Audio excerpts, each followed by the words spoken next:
Good afternoon, everyone, or good early evening, I suppose. I'm very pleased to join you. It's great to see a nice turnout. So many friends and colleagues and students, and it's just great to see you all. And I'm very pleased to join you for this very special Earth Day event.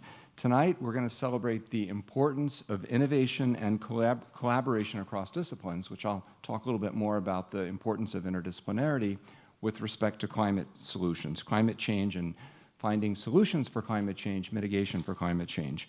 I want to go off script for a second and say I'm very glad that we're having this conversation at UNE during this time when we can confront openly the reality of climate change in an open, honest way without pulling any punches. So I'm pleased that this is a place where we're going to have that conversation. I want to welcome three special guests tonight, and I'm going to let Cameron Wake, who I'll also introduce briefly, actually do a proper introduction of them. But we have my friend Hannah Pingree, we have Dr. Robert Lawrence, and Fiona Wilson with us tonight. You'll learn more about these amazing guests in just a few minutes, but first, could we give up a good nor'easter welcome for our distinguished guests tonight. I'd also like to welcome Cameron Wake. Cameron is the director of UNE North, the Center for North Atlantic Studies at UNE. He's a very accomplished climate scientist in his own right, and I'm very pleased that he will be leading the conversation. So give it up for Cameron.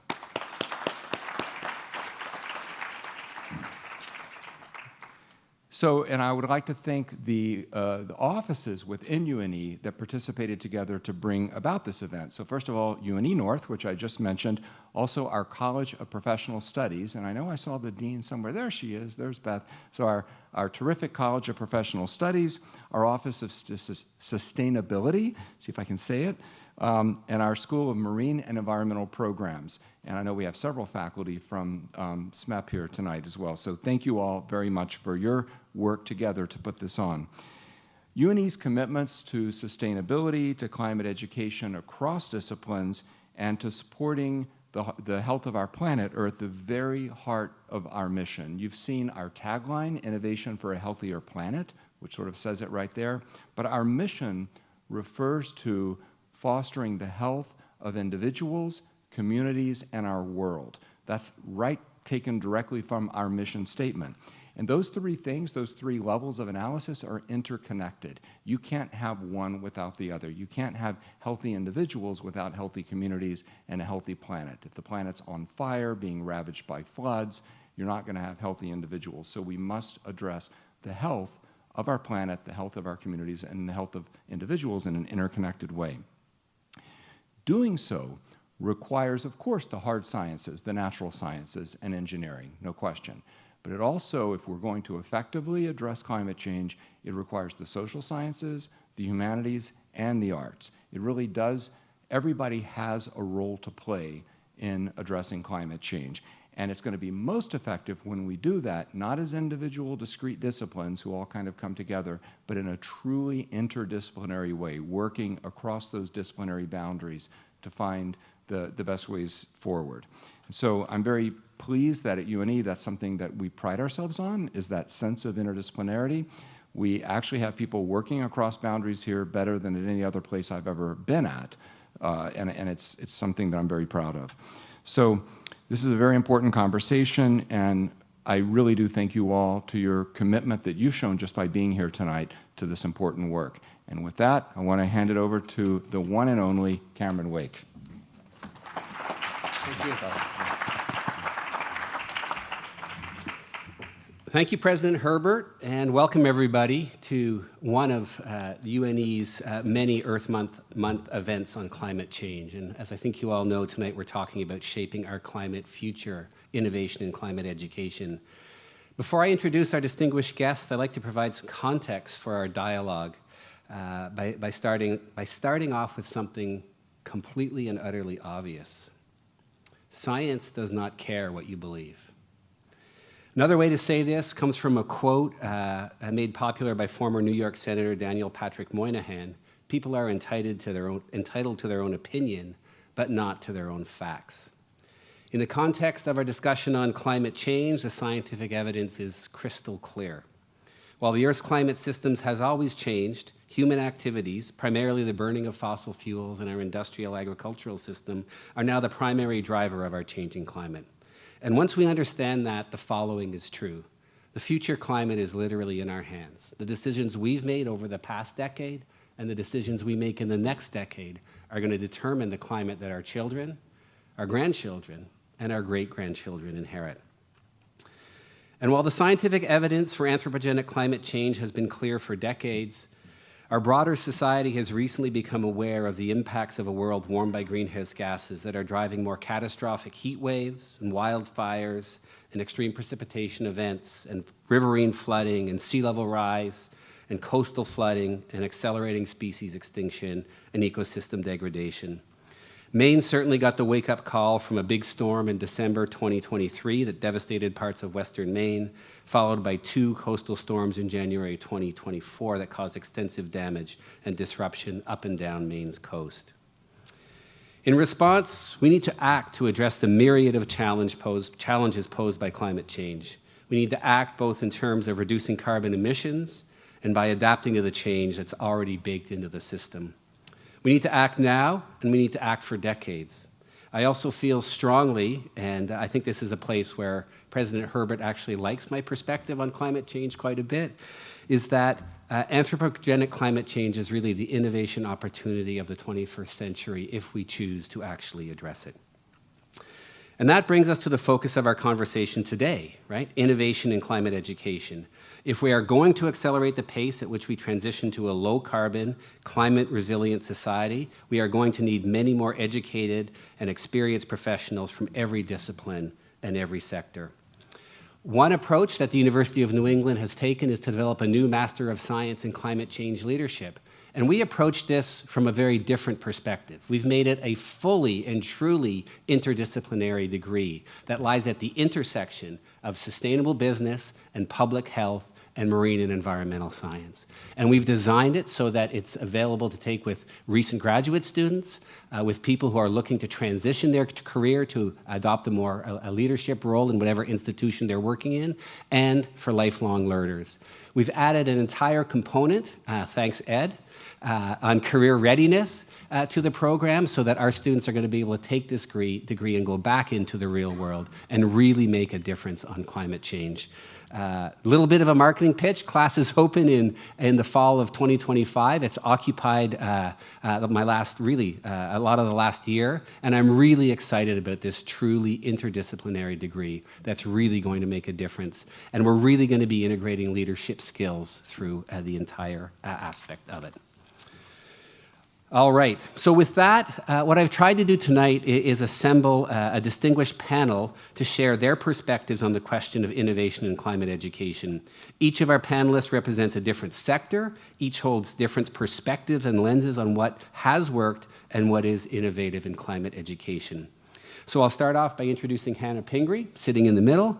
She was appointed as Director of Governor Mills' Office of Policy, Innovation, and the Future in 2019, where she leads cross-agency efforts to develop innovative policy solutions that address pressing long-term challenges for Maine, such as climate change, energy, housing, workforce, economic development, coordinating federal infrastructure investments, and supporting children and older Maine people. If that's not enough, she was also appointed by Governor Mills in 2019 to co-chair the Maine Climate Council, which leads climate planning for the state. Hannah served 4 terms in the Maine legislature from 2003 and 2010 and served as both Speaker of the House of Representatives and House Majority Leader. And I will say, from having been sort of in the climate trenches and fought the climate wars for decades, the climate action that's taken place in Maine over the last 8 years is exemplary across the nation. And really, a lot of that leadership falls on Hannah's shoulders. So thank you.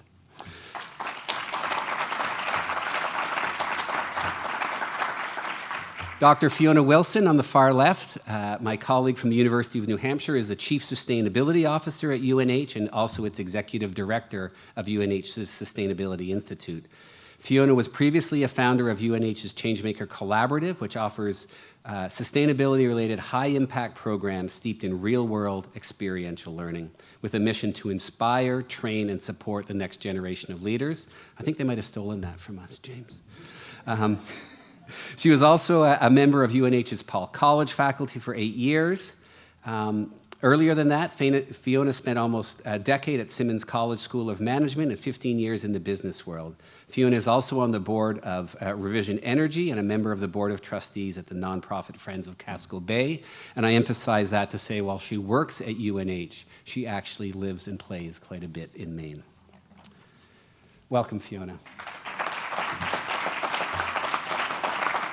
And then Robert Lawrence, Professor Emeritus from the Center for a Livable Future, Johns Hopkins University.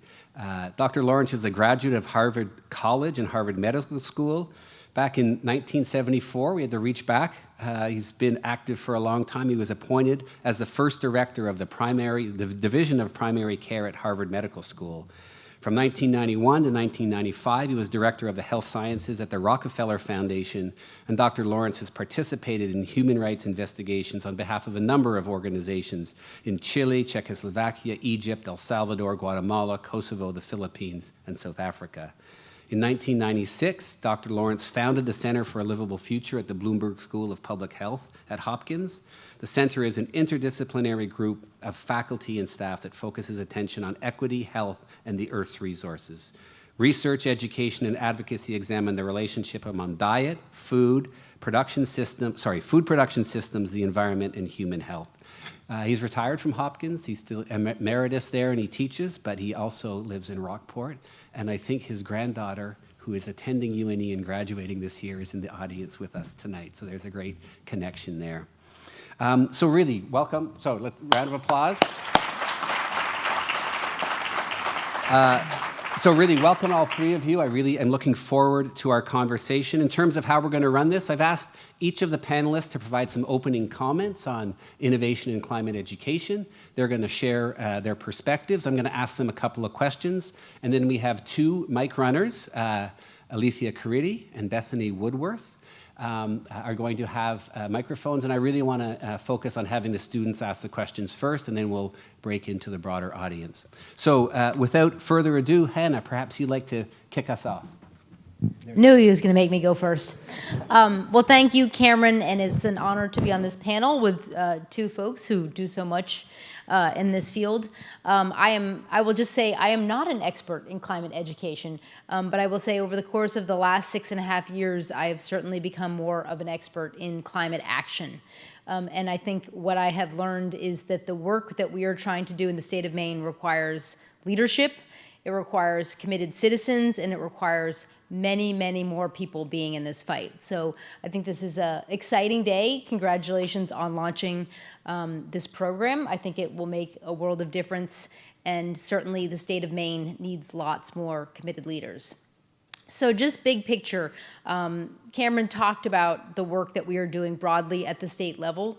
In 2019, when Governor Mills took office, Maine had not had a focus on climate. I won't go back to the previous administration, but we didn't talk about climate a lot for 8 years in Maine.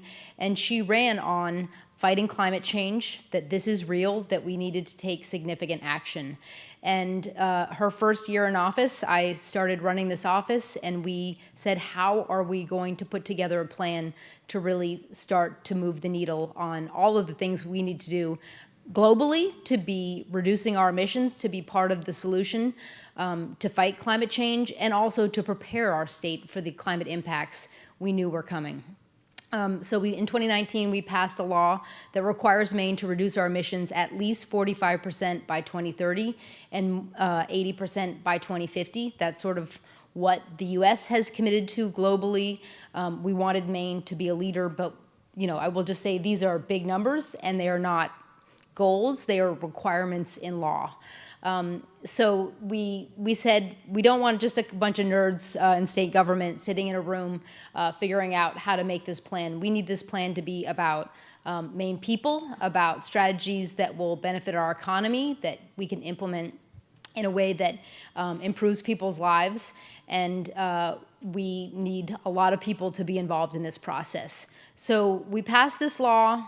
We created this Maine Climate Council. It involves hundreds of people across the state in the council itself, in all of its working groups.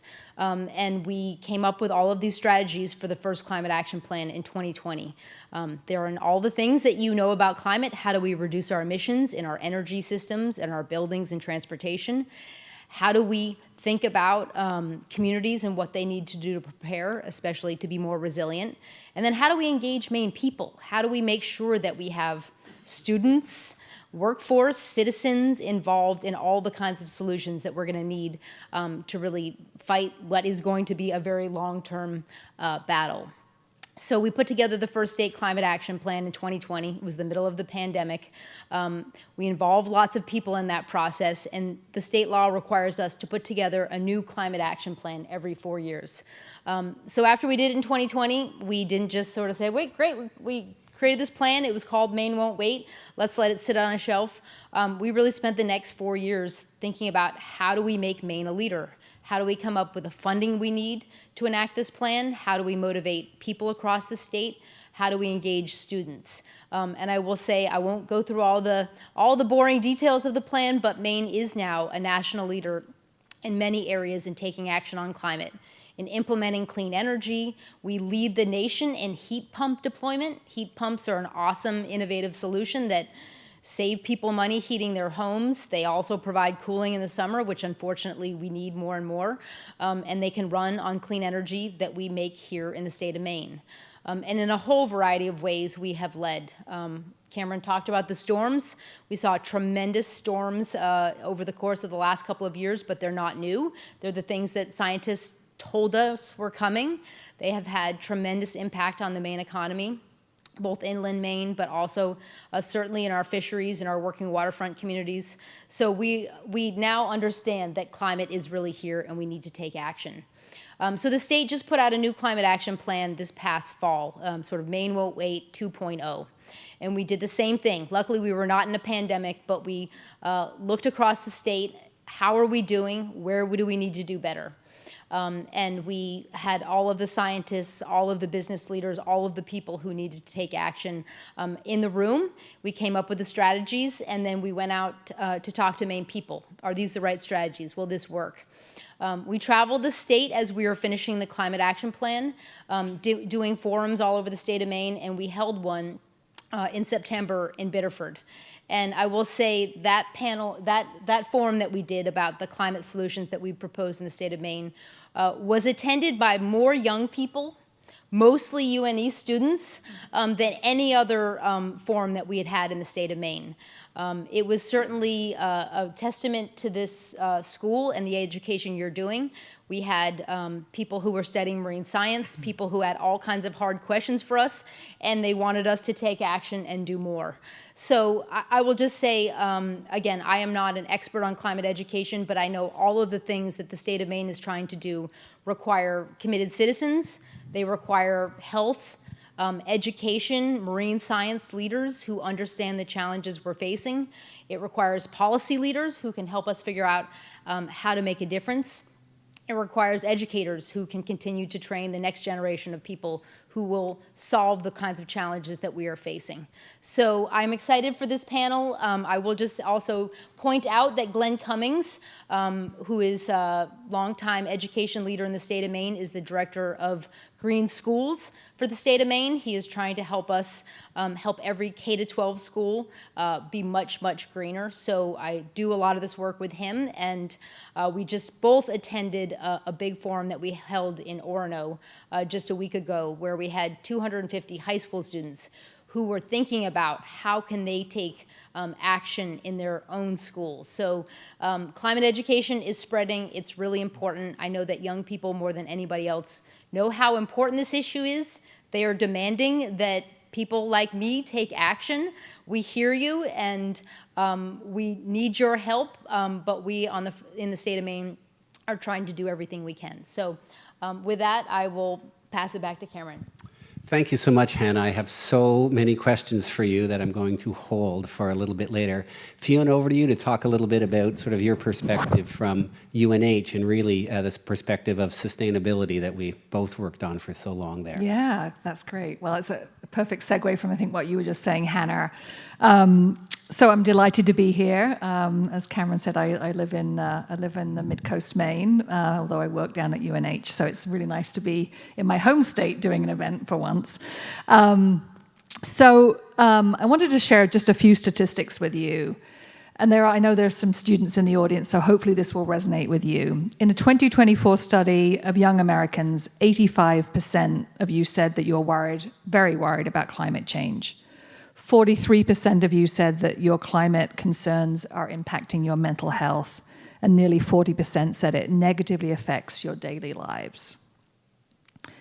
So Gen Z and Gen Alpha that is coming behind them is a generation who is deeply aware of the climate crisis, but they also really want to be part of solutions. They are very clear, you are very clear that you want to work for and invest in and buy from companies and organizations that you think reflect your values. And in fact, in a recent survey, more than 85% of Gen Z said that having a sense of purpose is essential to their satisfaction at work. Over 40% of Gen Z said they've actually left a job now or plan to leave a job because of climate or sustainability concerns that they don't think their employer is doing enough, right? So this is really a big deal. You, as Gen Z, you want an education that reflects the careers and the lives that you want to have. But it's also what employers want. And, notwithstanding what's happening right now with some anti-ESG sort of backlash, but the World Economic Forum, they put out a Future of Jobs report every year, and their 2025 report that came out just a month or so ago, climate change mitigation is the third most transformative trend overall, and climate change adaptation ranks sixth, with 47% and 41% of employers, respectively, expecting those trends to transform their business in the next 5 years. It's driving demand for roles such as renewable energy engineers, environmental engineers, electric and autonomous vehicle specialists. Those are all amongst the 15 fastest growing jobs. And so, even though we have an environment in the United States, thankfully not in Maine, and I'm so thankful and proud to live in Maine, even though we have an environment in the United States right now where there's some pushback on this, California has passed laws around environmental action. Europe has very rigorous laws now around environmental action. So the reality is, no matter what we're doing here in the United States federally, companies who do business globally are going to have to be conforming to those environmental laws and regulations. And so they need people, they need a workforce who is graduating with the skills and the mindsets to really be sustainability leaders. So one of the questions that I spend a lot of my time thinking about in my role at the University of New Hampshire is, what should universities be doing to respond to these changes? And I'm a really big believer that universities of all kinds, I happen to work at a public university, so that feels very, very much in tune with our mission. But universities of all kinds have a massive obligation, but also a tremendous opportunity to really transform the kinds of education that we offer. We've been really focused on building high impact, sort of hands-on experiential learning. And it's not to take away from sort of the depth and the rigor of a degree in engineering or a degree in accounting or whatever, or nursing. We need people with that rigor and that depth in their chosen fields. But I think that's necessary, but just not sufficient, right? We need to be complementing or surrounding that kind of more traditional education with something entirely different. Universities, and it was really wonderful to hear the president talking about the interdisciplinary focus here at UNE, and that is really the way that universities need to move. But universities aren't, traditional universities anyway, are not really built that way, right? Universities are built around silos, academic silos in different colleges, and sort of never the twain shall meet. But the problems of the climate crisis and sustainability, they don't work in silos. In fact, the opposite is true, right? We need to have people from different sectors, different disciplines, coming together and innovating and collaborating together. And so that really means that we need to be teaching something in addition, right? We need to be teaching the skills of problem solving, of collaboration, of working in diverse teams, and really helping people, young people, not only build some really tangible skills for sustainability leadership, but also to build those kind of mindsets. We need to build courage and confidence so that young people feel that they have the agency to implement some of the solutions that are needed. And so that really demands a very different kind of education, right? How do you build courage? And so I'll just give one example. I'm sure we can get into more during the conversation. So one of the things that we do at UNH is we're very proud to be have a platinum rating in something called STARS. STARS is a system that looks across the university. It's how we run our buildings, what we teach in the classroom, what our faculty are doing research on, how we engage in the community. And we're one of only 8 in the country and the only university in New England to have the highest rating platinum in STARS. And we're certainly really proud of that. We do our fair share of bragging around that. But I think it's more importantly, we're thinking about how do we use that sustainability leadership to really be a living learning laboratory so that every student at UNH has a chance to really embed in their education being involved in helping make our university more sustainable, doing research alongside faculty to improve our water systems, our dining systems, our endowment investing. There's all kinds of ways that we're sort of making UNH is sort of a campus that is a living learning laboratory around building sustainability skill sets. So happy to share more about some of the other work a little later. Great, thank you very much, Fiona. And those words so resonate. I remember saying some of them at UNH myself. We're going to finish up our initial comments with Dr. Bob Lawrence, who's going to, I think, infuse the conversation with a little more from the health professions perspective. Thank you, Cameron. And thank you, Fiona and Hannah. This has been very informative to me, and thank you all for being here. I think something that needs to be stated right up front when we're talking about new ways of educating people about the climate crisis is that we live in a nation where the leadership denies climate change. And there's unprecedented in terms of the challenges that the health professions have faced before. It's almost as though you were trying to graduate people from nursing school and medical school and so forth into a world where half the people didn't believe that Pasteur and Lister were right. And just think about that for a moment, how complicated it would be in order to enter into practice, to counsel your patients, to prescribe medications, to assure compliance and adherence and so forth, when perhaps half of your patients thought you were a false apostle, false prophet. So that, I think, is going to definitely shape the way we have to strategize about interdisciplinary work around the health professions and climate. First of all,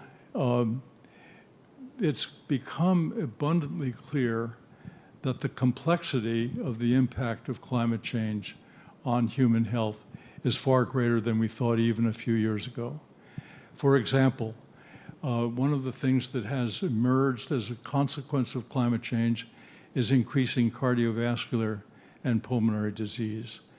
We're now beginning to appreciate that one of the hallmarks of climate change and atmospheric disturbances is the increased rate of various toxins and fine particles. Fine particles, in fact, largely related to the increase in number of forest fires.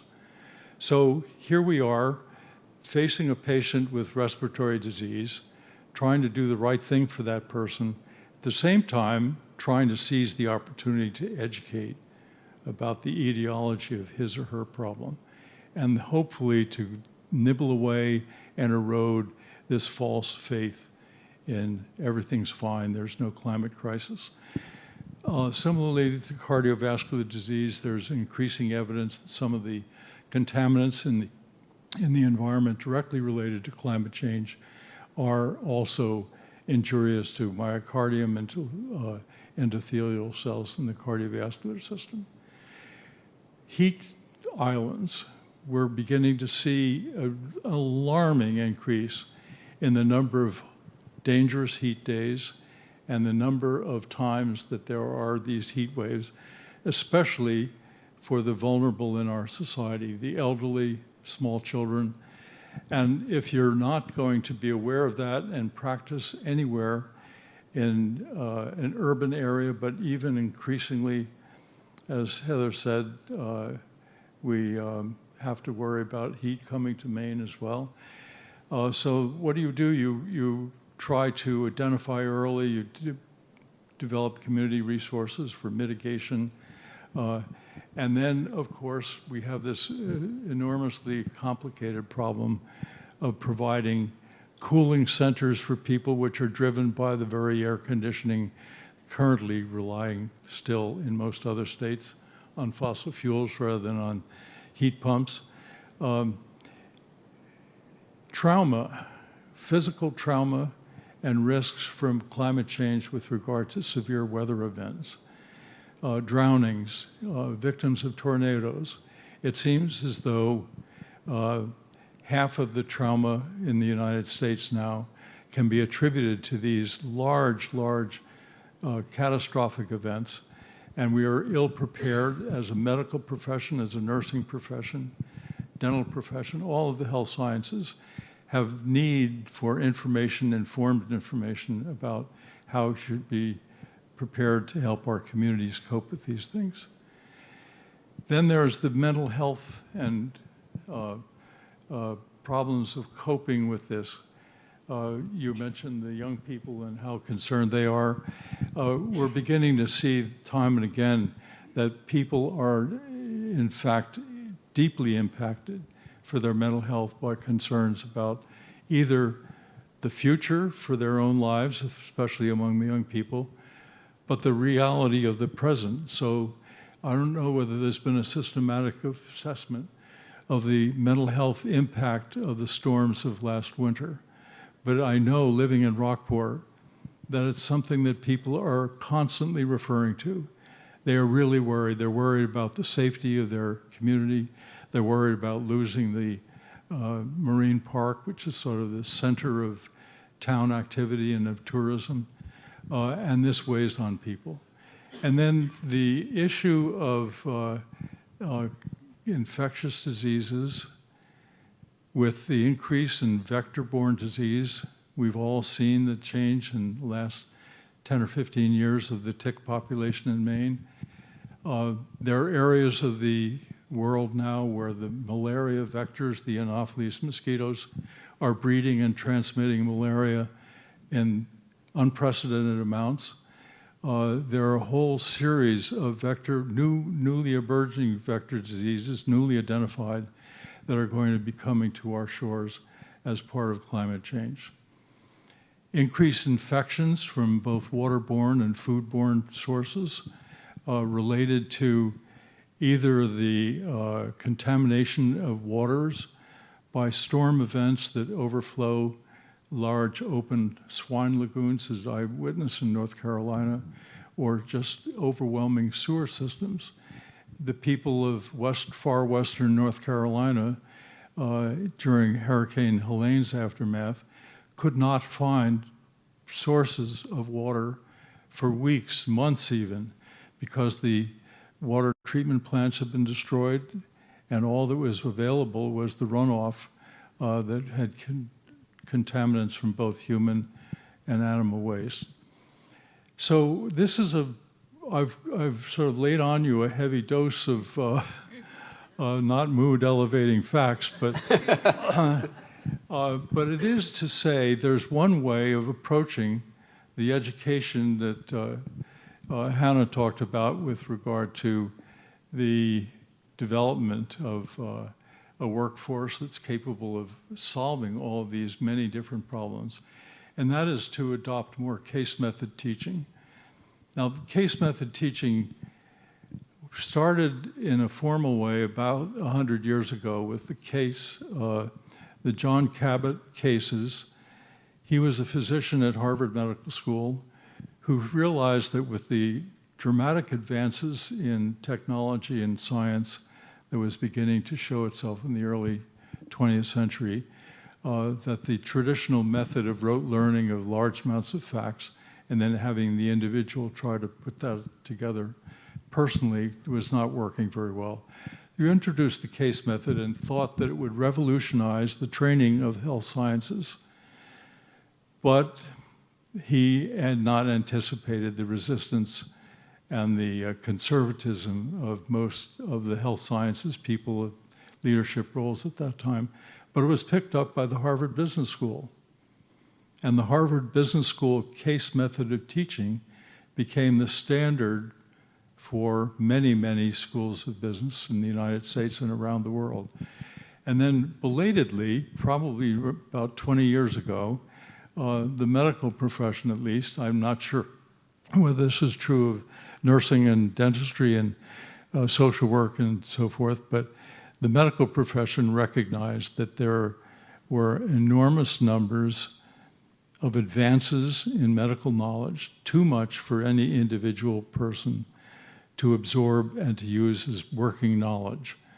But if you have groups of individuals learning together, then each person can bring their own perspective, can take a piece of the problem, work on it, bring it back, and case method teaching has gained great ground. The problem is it's very expensive. Expensive of faculty time, it's expensive of resources for proper small tutorial rooms and things like that. But I'm convinced that the ideal way of thinking about the complexities of climate change and its multiple manifestations in being a threat to human health has got to have that, because that would allow groups to work together across disciplines. It would also allow people to work with non-science, non-health science faculties and students. And we need that desperately, because if I alone, knowing the health consequences of heat islands, but knowing nothing about architecture or about forestry, what trees might be best planted in urban areas to have the cooling effect that we now have documented, and so forth. So that's my plea. Think about multidisciplinary case method teaching and pull in all these different strands that are impacting us through climate change.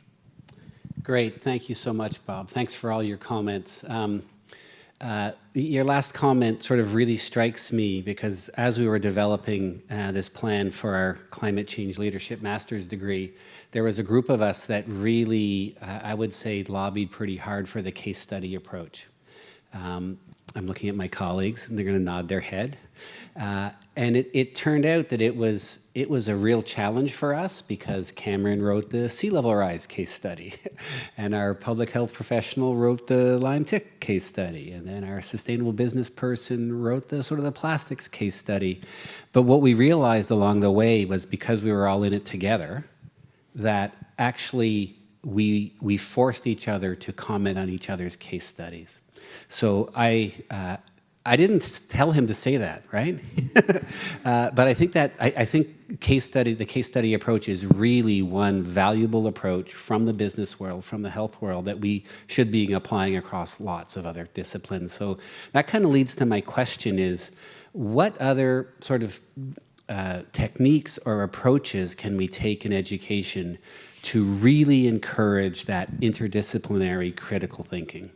I mean, I came from the Institute for the Study of Earth, Oceans, and Space at the University of New Hampshire. We were interdisciplinary, but it was physicists talking to climate scientists, talking to biologists, talking to we could talk to space science because we all had the same language. But when we had somebody from the humanities or the social science come in, it's like they were from outer space. And so we were okay at the multidisciplinary piece, but it really wasn't the interdisciplinary. And then we also have to talk about the arts, right, and the humanities, and really bringing that. So I'm wondering, Bob, you shared your example of the case studies. If you, Fiona and Hannah, have some sort of ideas of how we really get to this truly interdisciplinary, not sort of different people sharing their disciplines. Shall I go first? Okay. So I love the case method. I went to a business school. I've written cases. I've taught the case method. I completely agree with you on the case method being a really powerful tool. I think two things I would share. One is we have to create spaces where students from different disciplines, different programs, different courses of study come together and learn together and problem solve and do projects together.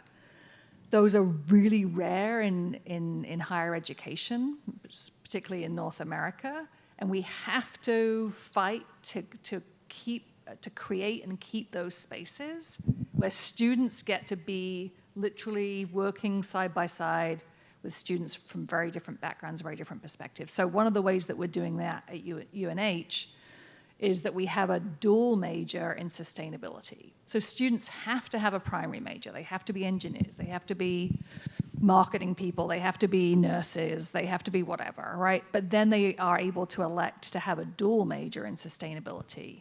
And Cameron was a big part of making that program happen. Students absolutely love and talk about how unusual it is to be sort of side by side, and they learn so much, both from the faculty who are interdisciplinary, but really from their fellow students. So that's one.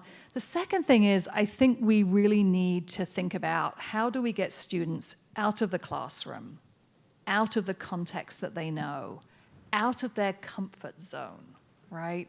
I talked earlier about building courage and confidence and really building sort of tangible, real-world skills.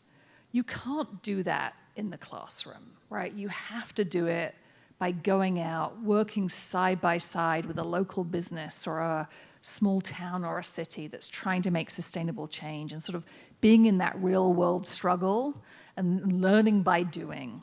So one of the ways that we're doing that at UNH is we run something called the Climate Action Clinic. And we're very lucky that we have had a research program at UNH for about 20 years now. It's on how do organizations like UNE, how do you measure your greenhouse gas emissions, and then how do you set a meaningful reduction targets? And so we licensed that software to about 500 other universities and municipalities, I think including UNE, for measuring greenhouse gas emissions. But we're now leveraging that software and teaching students how to do greenhouse gas measurement and reporting. And then we're matching them with a business leader, with a town planner. And those students are doing often a baseline carbon footprint for that organization and developing a climate action plan. And so that's obviously really useful for those businesses, those towns, those cities across the region who are getting that help to do that climate action planning. But it really is giving students both those really tangible skills. They're very marketable skills. There's not many kids graduating college today that know how to do a carbon footprint analysis. But it's also, really giving them that sense of agency. It's also a great antidote to climate depression, right? There's good social science on this, that when we as individuals engage in something that is bigger than ourselves and feels like it's moving things in a positive direction, it really buffers us against that kind of climate depression, that climate grief. That was an excellent lead-in for me. Thank you. Well, I guess I would first say I'm certainly not an expert in the case method, but it's very similar to all of the work you do in policy trying to solve problems. Every one of our Climate Council working groups, and we have 8 of them, is a group of people, and they are scientists, and they are business leaders, and they are political people, and they are practitioners, and they are trying to think about how to solve a problem in whatever field. How do we reduce emissions in transportation? How do we make our transportation system more resilient? It can't be solved by one person. They could come up with an idea that might not be politically feasible. We couldn't figure out how to fund it. How will it impact communities? How will we make it happen? Who will be the engineers to do the work? So I will just say the method is completely applicable to how states, communities solve problems. And I loved your example because I will just say we have in Maine more than 480 town governments. We have hundreds of school districts. We have regional governments, and nobody in Maine has enough capacity to do this work.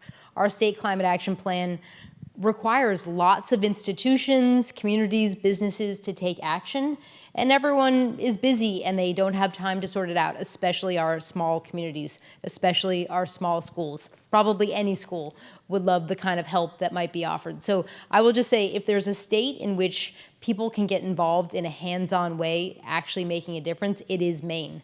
And I think Maine people love to have, especially students, younger people involved. So just what you said, we need hundreds of those people in Maine. Spread them out across the state, and we will put them to work. Great, thanks, Hannah and Fiona. The one piece I'd add to that is that, sort of in addition to a wonderful state climate action plan, the state of Maine has dozens of municipalities that have now written their climate action plans that refer to the state climate action plan, but have been brought down to the local level. And I know that there's examples here at UNE where those municipal climate action plans are being brought into the classroom. But that notion, I think that you're both referring to, is that it's really important to have university students focus on a societal challenge that many disciplines come around. And I would say, so 40 years in academia, that has not been the pattern in the past, right? Is that we're the academia and we come up with what the problems are and we address those. And so I think one of the innovations we really need to do is flip that on its head and think about bringing in those questions from the outside to have our students grapple with. And what I can say to the students out there, whenever I've done this, you're fantastic and come up with great ideas. And like, we push you and you have to apply those critical thinking skills. So a couple of great examples. Before I open up to the audience, Bob, I wanted to ask you a question, and I get this question at UNE a lot because I'm a bit of a dreamer and think like I can figure everything out, but I can't. Especially for those in the health professions, the curriculum is just full. How is it that we integrate this education on sort of planetary health or climate change, or even the myriad of impacts that climate change is going to have on health, into those health profession educations, given that, I mean, they have to pass exams, right? There's a lot of stringent frameworks around what they have to learn and what knowledge they need to share. And I'm wondering if you might crack this nut for us, because I think it's a significant one. There's an old saw in social psychology: inch by inch, it's a cinch; yard by yard, it's real hard. So I would approach it with discrete, solvable issues.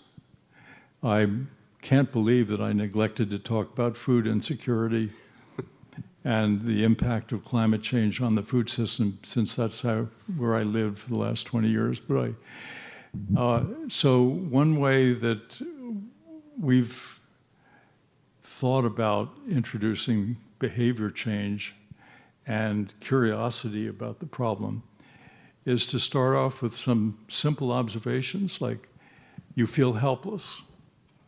The size of the climate problem is overwhelming. Well, here's what you can do. You have 21 opportunities a week to decide to lessen your carbon footprint. And that's each of the meals you eat can be lower on the food chain and have a dramatic cumulative effect, or it can be higher on the food chain. Oh, so you're wondering why? How is that? Well, here are some things that we can look at, read, come back and discuss. I mean, there are lots of ways of getting into this without adding a whole new syllabus, without adding a whole new set of facts. But when you're doing the physiology portion of a health sciences curriculum, talk about the effects of heat on the human body. It's not something we've talked about in the past, but it's a very important part of physiology understanding. And it's even critically important with regard to climate change. So I would look for those kinds of opportunities throughout. Great, thank you, Bob. Yeah, we're getting to the time where I'd love to get a couple of questions from the audience, especially students. We have a couple of wonderful mic runners.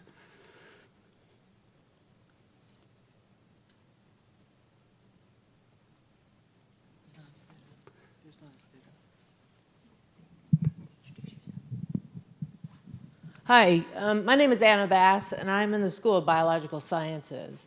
And I'm really excited to see you here, Dr. Lawrence. I teach a course on One Health. So this is, by definition, an interdisciplinary approach to optimizing health across the three domains: the environment, the animals, and the humans. One of the biggest struggles that I find in getting people in my course is the silo effect. That they don't want to take a course in biology because they're in another school.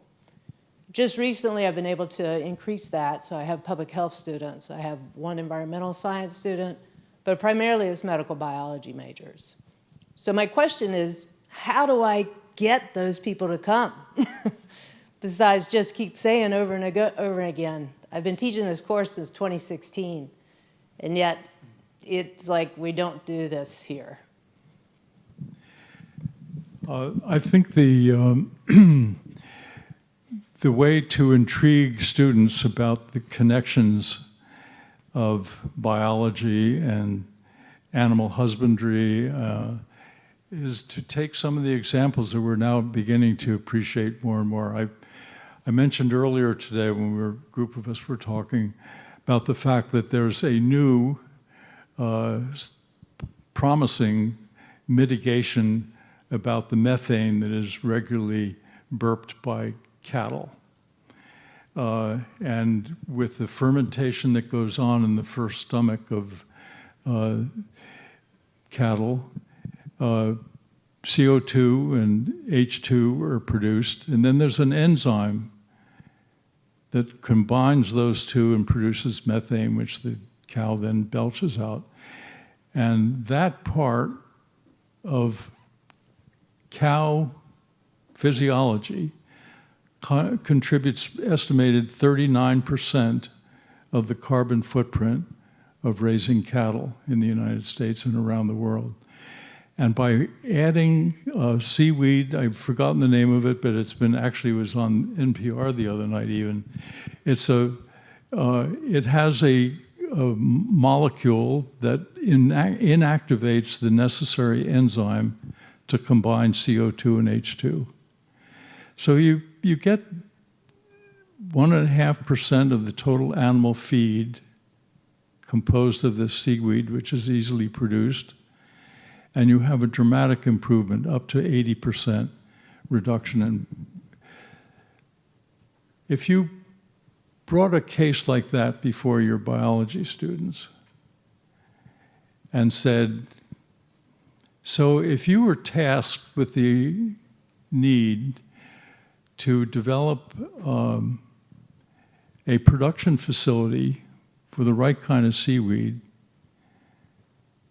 that would provide an adequate source of feed for the millions of bovines that we sacrifice in the United States each year, how would you go about it? And if you need some help, why don't we bring in some people from the business school, or why don't we bring in some people from the engineering school?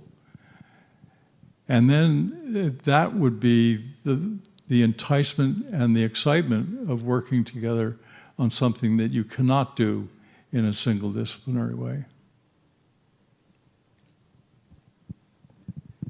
I don't know if that answered your question, Anna, but it's an interesting opportunity. I'm sitting here thinking, looking at my colleague, Megan, and I think many of you would know, I don't know if you guys know, but University of New England was given a seaweed nutrition bar, the trademark and the way to make it.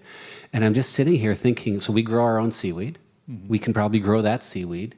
Why don't we make sea-made bars for cows? Did you have a question? We want students to go first, but nobody's. Oh, yeah. Wonderful. Thank you. Perfect. My name is Sophie Cronin. This is so strange. I don't think I've ever held a microphone before like this. I'm a environmental studies major, and I think that, I mean, my interests really lie in where, like, how do we get a society or even just your local community engaged? And also, I feel like a lot of the time you hear a lot of that idea of like we need engagement, especially from like young people. And I always say that, and I feel like I never have anything to follow it up. Like what is the best things that, or like what is shown to have the best turnover into actual like change? Because there's involvement, there's going to, like, I mean, of course, things like this, but also just engaging in your local community, looking for opportunities to be like more sustainable in your daily life.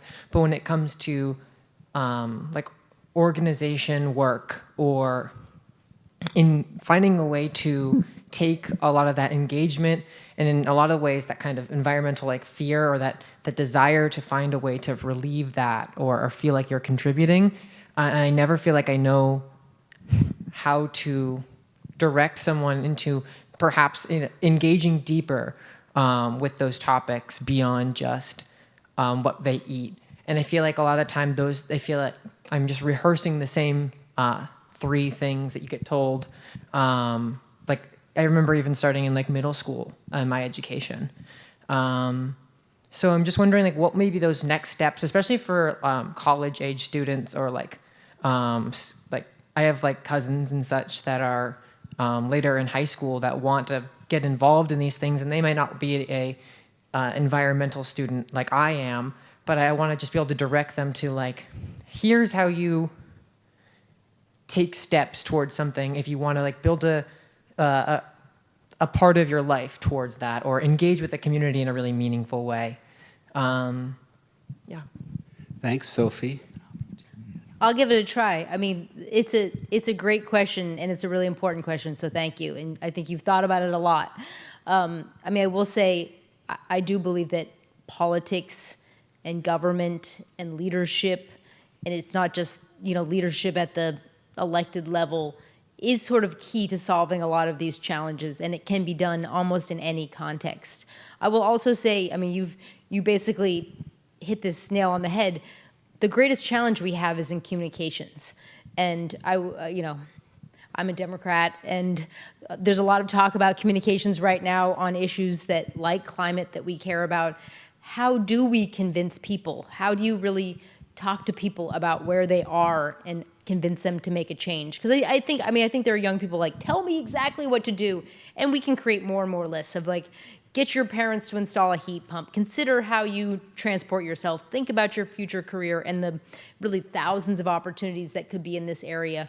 But I would say like base level communications of how we talk to each other about, I mean, you did a great job, but it's challenging. And you start to hear all of the litany of what climate change is going to bring to this earth, into our lives, into our future. And you start to say like, oh man, I'm just going to go do something else right now because it's challenging. And so I think part of what we all need to do, those of us who really care about these issues, is think about, when I think about climate education, I think about Maine wants to have 30,000 clean energy jobs by 2030. There's a lot of exciting jobs that are part of the clean energy economy, from engineers to planners to electricians. I mean, there's so much that is going to go into that field. Maine is a state that runs on farming, fishing, and forestry. Those are our heritage industries. Climate is going to bring change to those industries, but there is so much opportunity and innovation in every one of those sectors that is going to be driven by climate, but is also a climate opportunity in Maine. I mean, Maine doesn't produce fossil fuels. We have a lot of trees, we have a lot of ocean, we have a ton of land. So nearly every kind of exciting innovation opportunity in Maine that I see that is likely to happen in the next 20 years, many of them are related to climate. So in some ways, we have to give people hope. We have to kind of make them understand that climate is really going to drive our economy, and it can drive it in exciting ways. And I don't really know if that's a good answer to your question. I think, I mean, for a student, probably thinking about how to get involved in our political system right now is the greatest thing I would think that people would want to do if they care about an issue like this. So there's a lot of ways to go about it, and I honestly think, I don't know, Cameron, how you're thinking about this program, but communications in every single realm is going to be key to our ability to do a better job in convincing more of the public, more of our friends, in the kinds of things that we need to do. So maybe that's a pitch to you. Did you want to add something first, Fiona? I did. I mean, we can all do more, right, individually, and I think, we can all have a list of 10 things we want to go and, encourage people to do. But I think I'm going to answer your question a slightly different way and bring it sort of back to education. What we need now is big system level change, right? So like Hannah's, urging you to get involved in the political system. But we need to change our economic system. We need to change business. We need to change all kinds of systems, right? Our farming and agricultural systems.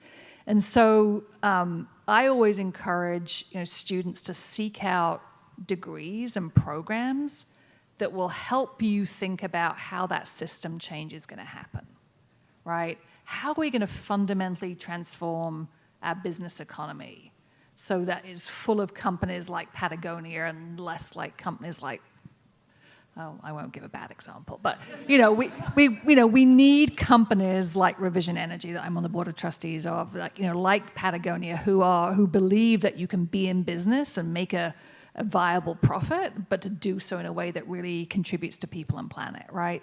We need to transform that business system.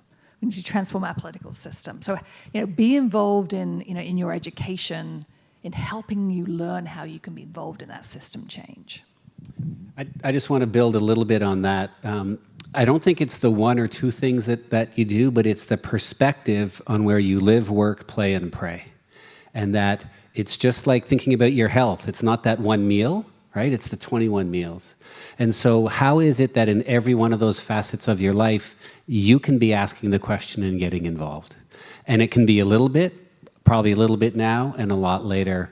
But speaking to Hannah's point, I think the most important thing you can do is go and volunteer for a municipal board and see the messy way in which our politics and democracy works. And you have to sit around and listen to other people's opinion, and you need to respect them, and you need to figure out how to respond, and you need to come back to the next meeting and say, well, I've gone and done some research, and I think that this is the case, and build up that skill. I waited far too long in my life to get involved in municipal action, and I'm really sad, but I've been doing it now for 6 years in Kittery, and I think it's really important. And then I've done it in the institutions, and I've done it in my home life. So it's no longer the do these 10 things. It's like get involved and look at your where you live, work, play, and pray with a climate lens, as well as the economic lens and the health lens. And it's challenging, but you're getting a great education here to start.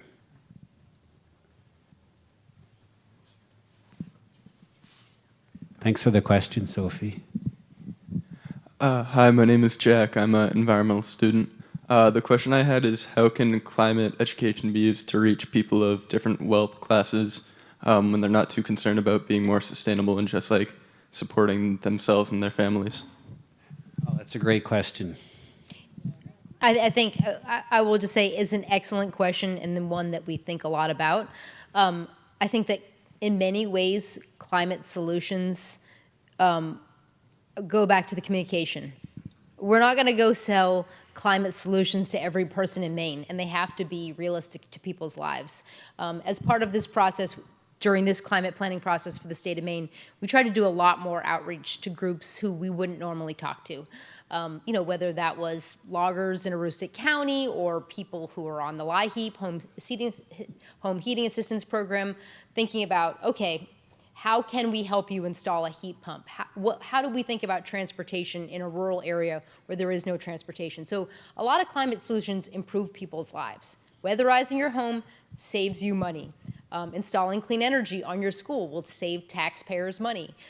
Installing a heat pump will help an older resident stay cool in the summertime, and we have huge rebates to do that. So I think you're absolutely right. It's like, I think if we go sell, well, it would be really nice if everyone drove an EV and you put on solar panels because it's the green thing to do, but you have to come up with the sort of common sense why these solutions will actually make people's lives better, or more importantly, save them money.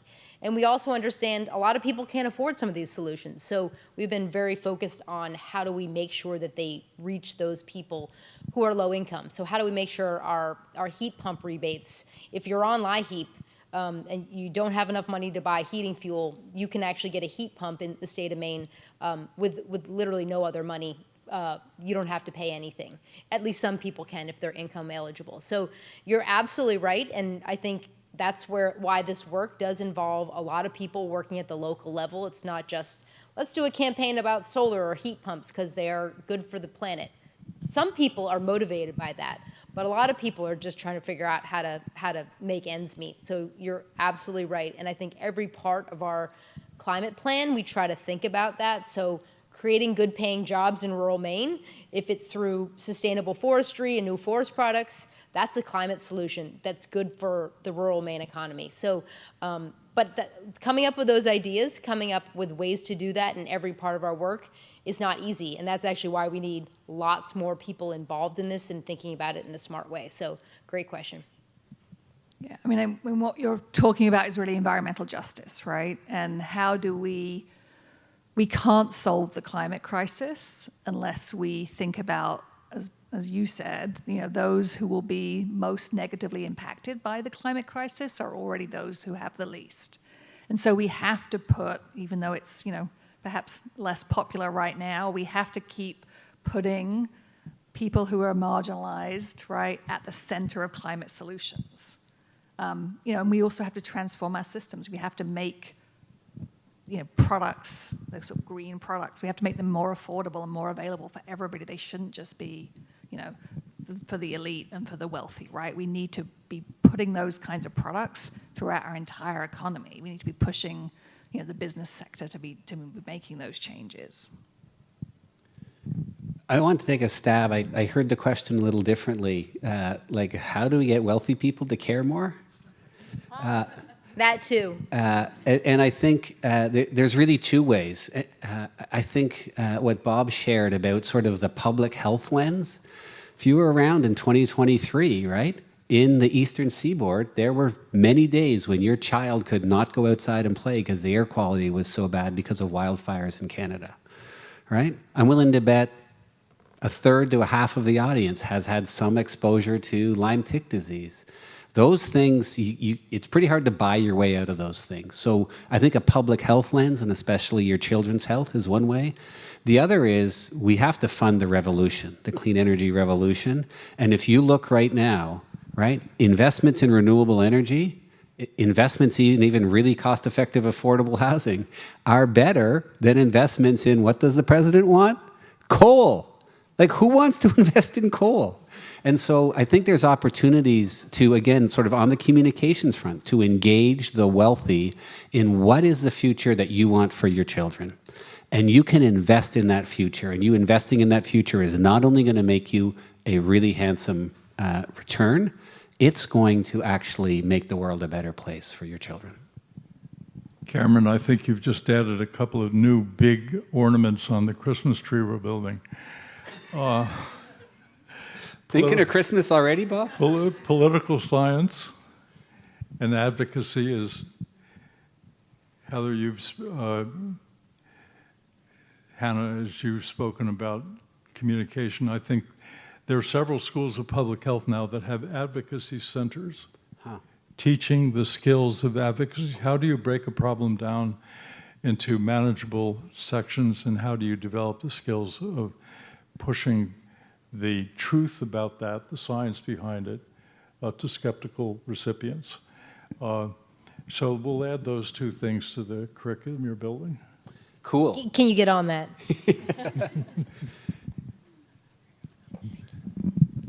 sorry. Good evening. My name is Lindsay Gordon. I am a potential student for the master's program this coming fall, so really eager to see this panel discussion.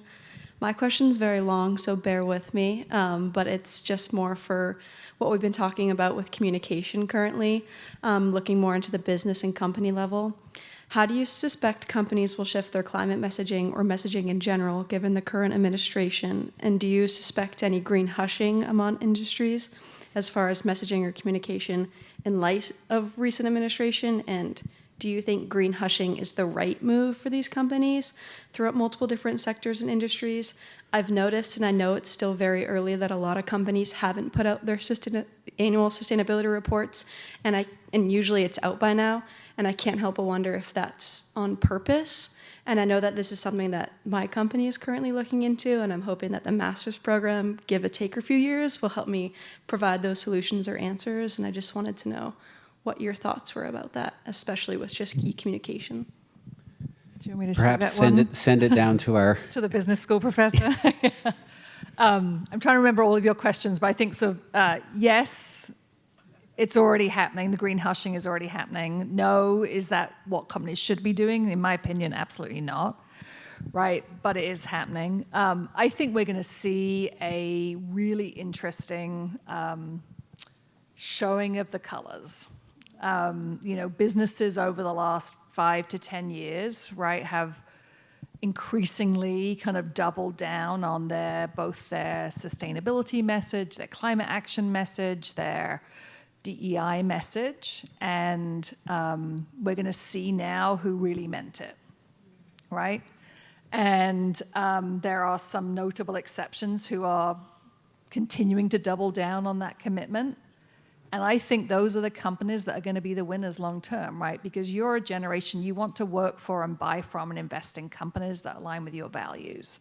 And I think it's really short-sighted for companies who are sort of pulling back now because it's sort of politically expedient. But, there's a reality, right? Privately held companies are able to do that much more freely than publicly traded companies. But, and we've also seen a lot of companies, I've been really frustrated at UNH, Cameron knows this, that, we have a carbon neutrality goal of 2050 or sooner. And I'm like, that's just way too long away. Like, can't we make it 2030? But as it turns out, so many companies kind of jumped on the, net zero by 2030 bandwagon, and they're all now having to pull back those commitments because even if they wanted to, they just can't figure out how to get there, right? Because it's really hard. So I think that, we're going to see a lot of evolution in the corporate space, and the best advice I can give you as sort of people who work for businesses or people who buy from businesses, vote with your dollars, vote with your feet, right? Make your voices known because you're the generation that, companies care about as either employees or as future customers. So, just make your voices known. And I think that will help give companies the courage to keep on the path that they were on. I would just add, we met on the way in. We found the ladies' room together, and you should definitely do this program. Yes, I won't definitely. out the company that you work for, but I would just say, it's a very challenging time. There's a lot of very significant things happening to universities on all of these issues that you really named well. Maine is part of a group of 24 states that are part of the U.S. Climate Alliance who have said, we're going to keep going. And you have a lot of governors and a lot of political leaders who've said, despite what the president says, we're going to keep moving in this direction. So I would just say, I think this work is still really important. And you said it very well. We're going to see true colors. And we're going to keep seeing these storms. And we know the benefits from climate solutions. So again, hopefully companies will still keep doing the right thing. Thanks both. I want to share a conversation that I had with my wife this morning, actually, that I think is going to turn into a case study for students in this master's program. And we were talking about Target and Costco. And so I have not done any detailed analysis on this, but if you read the news, so in terms of the context, right? Target right away, as soon as the president came out, they dropped all their DEI initiatives. Costco said, no, we're going to stand by and we're going to continue our hiring practices and we're going to stand by our principles because they were good principles. And what we see now, and I don't know if there's a direct connection, which is why I need a bunch of students to do the case study, is that traffic at Target has gone way down. Traffic at Costco is going way up. And so, again, right? correlation is not causation, but it's a really good case study that gets to the heart. And I think that's going to be part of the questions that we're going to want our students to do. And they're going to do capstones, and they're going to be able to sort of address these real world problems. Is greenwashing an issue, green hushing an issue? With who? What's the impact? I also want to add to the Costco example. So I'm going to link it back to your case study. So for years, I taught a case study on Costco, right? And Costco as a business has always outperformed like the BJ's and the others in its industry, because they treat their employees really well. They pay much higher than minimum wage. They are an outlier in their industry for doing that. And the reward they get is that they have really engaged, loyal employees who don't leave and who, when they're there, work really hard. And so Costco's sales per square foot is something like 30 or 40% higher than at BJ's and other comparable stores, right? And so this is just an example. This is not Costco just saying we're standing up for DEI. This is who Costco has been in their core business model, right, for 20 or 30 years. So I think we're going to see companies who really understand this kind of doubling down and reflecting it in the way that they do business. But we teach that through case studies, which is awesome. Sure.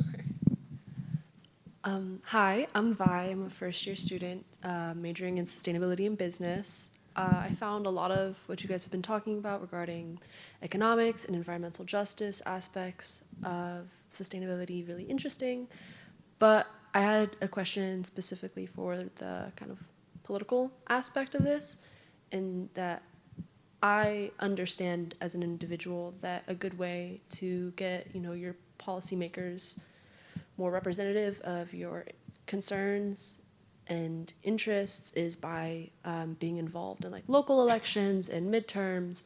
But how do you kind of reach people who feel that their vote doesn't really mean anything, or that ultimately it's for nothing, when our political system is so bipolar in like a two-party system, where oftentimes our two parties are so divisive that they're kind of just like the same, different sides of the same coin. Neither of them are actually really working towards what they say they value. That's a good question, a hard question. I mean, I think I work in the world of politics, and I think what you have to do at any level of government, whether you're, mayor, city leader, or governor, is actually speak to people honestly and do what you said you were going to do, and try to continue to engage and listen to the people who elected you. And that's, again, probably a lot of it goes back to communications, because I think people hear in the media a lot about the fights and sort of, there's only a couple of issues you hear a lot about nationally, or even our governor and the president fighting about right now, when there are so many other issues at stake and so many other issues that are playing out. So I guess I don't have I'd love to know more what you think, because I think that, the challenge is there are really huge issues that we are all facing, whether it's climate or where our economy is going, or how do young people or any people in Maine afford housing. I mean, there are issues where people want to see solutions. And I think the only way politicians can, or people in government, or people at any level who are working on solutions can prove to the people that they're listening to them is by, here, look, we heard you, we did this thing. What do you think? Stay involved. I think that's the only way that we can try to solve the challenge that you're laying out. But I think we live in a time in which people don't trust government leaders. They're very frustrated. They think exactly what you said, that everyone in government sort of is fighting and they're not making any progress. And obviously, if we tune out and we kind of allow this current situation, especially that we're in right now, to continue, it definitely won't get better. So I think your question is really important. I just add, thank you, Hannah. And certainly we've changed roles here, in that Hannah is the political professional and I'm just the climate scientist. Just a couple of comments. I think in terms of politics, it's really important to keep in mind that it's always going to be a conversation and a negotiation. So we can't let the perfect get in the way of the good. And then I think really looking at track records for individuals. So I spent 20 years advocating for climate action at the federal level and talking to my senators and pushing hard, and really nothing happened, and Obama didn't do it, and there was despair in our household. And so I started working at the municipal level, and along comes Joe Biden and passes the Inflation Reduction Act, which is the most important and significant piece of legislation to address the technical aspects of the climate challenge. And it's absolutely beautiful. What did he say he was going to do? He said he was going to bring back manufacturing, and for the youth vote, he said, I'm going to do something on climate, probably more than I ever would have done, but I got Bernie and Alexandra on my doorstep, and he did it. So we said that, and he didn't. And he did it. And that's not what I'm seeing with the current president in terms of what he said and what's happening right now. So I think the evidence of what they're doing, so in my humble opinion, currently at the federal level, the parties are not the same at all. And yet, the Democrats are not doing all the things I want them to do, but what is it that's good? And I have just a quick follow-up.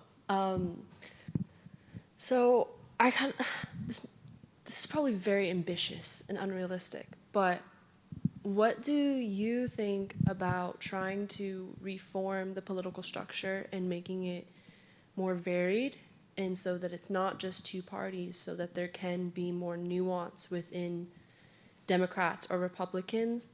And do you think that that would allow for politicians to have more liberty in actually expressing their interests in their campaigns and trying to work towards that? I mean, I think it's a great question. I think there are a lot of reforms that would get to what you're suggesting. I mean, even Maine has ranked choice voting, which helps people be involved. You like that? Good. Helps people be involved in the political system in a different way. I mean, I would say I just was at a very large town hall last night that my mom did. She's a member of Congress. A lot of people very angry about, kind of asking questions similar to what you just asked. And I will say that the system of money in politics is really driving a lot of the challenges we face on climate and virtually every other monumental issue that this country faces. So major reforms of our political system are needed to solve problems. You're absolutely right. And I would say money in politics is a big one. I think that is going to take people like you deciding to run for office or thinking about how do we get a lot more people engaged, because the way the system works right now benefits the people who are in the system, and it is very, very challenging to change without a huge groundswell of support. I would say the political system in America today feels as broken as it has ever felt. So I think that what you're suggesting, in 2 years, people might be more ready for something more radical. So I hope you are 18, right? You can vote? Okay, good. I have a question for the students in the audience. How many of you know who your representative is at the federal level? One. I don't see any hands. Two. Three. And how many of you have written to that representative in the last year about any issue important to you? Well, I think to reinforce what Hannah is saying, we have to be engaged as citizens. And in a course that I used to teach at Hopkins called Public Health Problem Solving, one of the exercises was in writing a op-ed piece for your local newspaper. And that if you're interested in getting it published, we made some resources available from some people with writing skills to critique and help.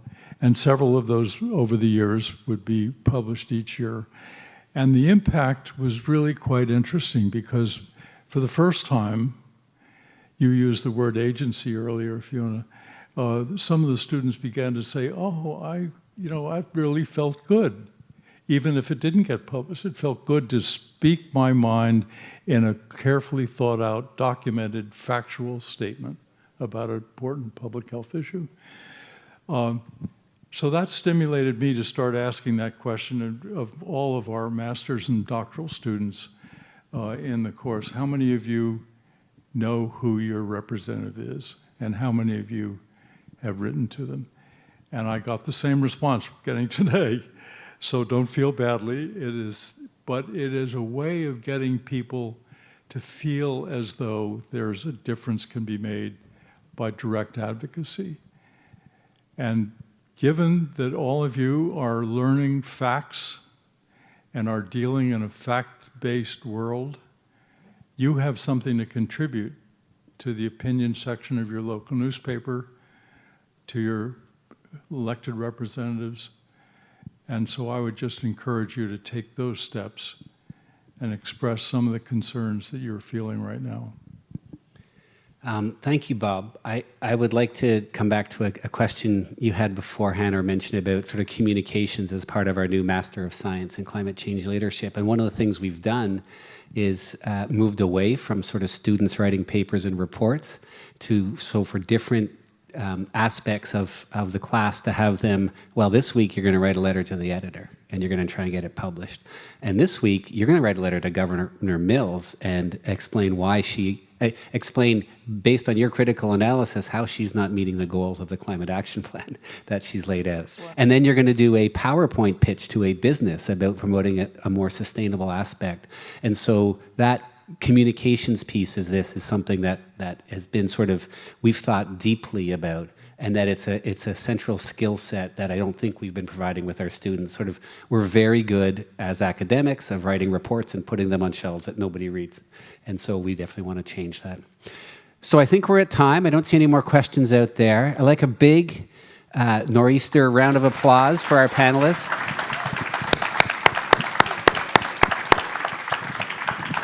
And really, thank you all for staying. There's still some treats at the back of the room, and the speakers are gonna hang around for a few more minutes. So if there's any more burning questions, please feel free to come up and talk to them. Thanks again.